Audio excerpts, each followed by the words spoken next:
Champions league final night মানেই football প্রেমীদের চূড়ান্ত উন্মাদনা আর উদযাপনের বাড়বাড়ন্ত। আর সেখানে পরপর দুইবার ইউসিএল শিরোপা জিতে ফুটবল জ্বরে কাঁপছে ফ্রান্স, আত্মহারা চ্যাম্পিয়ন পিএসজি সমর্থকরা।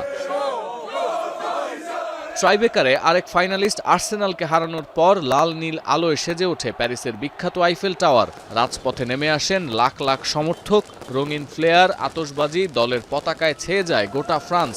গাড়ি আর বাইক নিয়ে শহর প্রদক্ষিণ করেন পিএসজি সমর্থকরা। À la fin, on a remporté ce qu'on méritait amplement parce qu'on a dominé tout le match. C'est la deuxième, donc c'est super. Merci. Incredible! Paris is the best team in the world. Back to back! তবে এই বর্ণিল উদযাপন ছাপিয়ে গেছে নিয়ম কানুনের বালাই। শিরোপা জেতার পর উগ্র সমর্থক হিসেবে এর আগের বছরও বদনাম কুড়িয়েছিলেন পিএসজি সমর্থকরা, এবারও তার ব্যতিক্রম হয়নি। এদিন শহরের কেন্দ্রস্থলে উগ্র ফুটবল ভক্তদের ছত্রভঙ্গ করতে কাঁদানে গ্যাস নিক্ষেপ করে পুলিশ। একাধিক ভিডিওতে দেখা যায় দোকান ভাঙচুর ও গাড়িতে আগুন দিচ্ছে পিএসজি সমর্থকরা। এ সময় বেশ কয়েকজন পুলিশ কর্মকর্তাও আহত হন।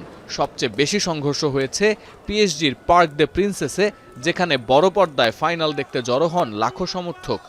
এই ঘটনায় 400 জনেরও বেশি স্থানীয়কে গ্রেফতার করা হয়েছে। ফ্রান্স পুলিশ জানায় এই গোলযোগের সময় 6টি যানবাহন, 2টি ব্যবসা প্রতিষ্ঠান এবং একটি বাস স্টপ ক্ষতিগ্রস্ত হয়েছে। গ্রেপ্তারকৃতদের মধ্যে প্রায় 300 জনই প্যারিসের বাসিন্দা।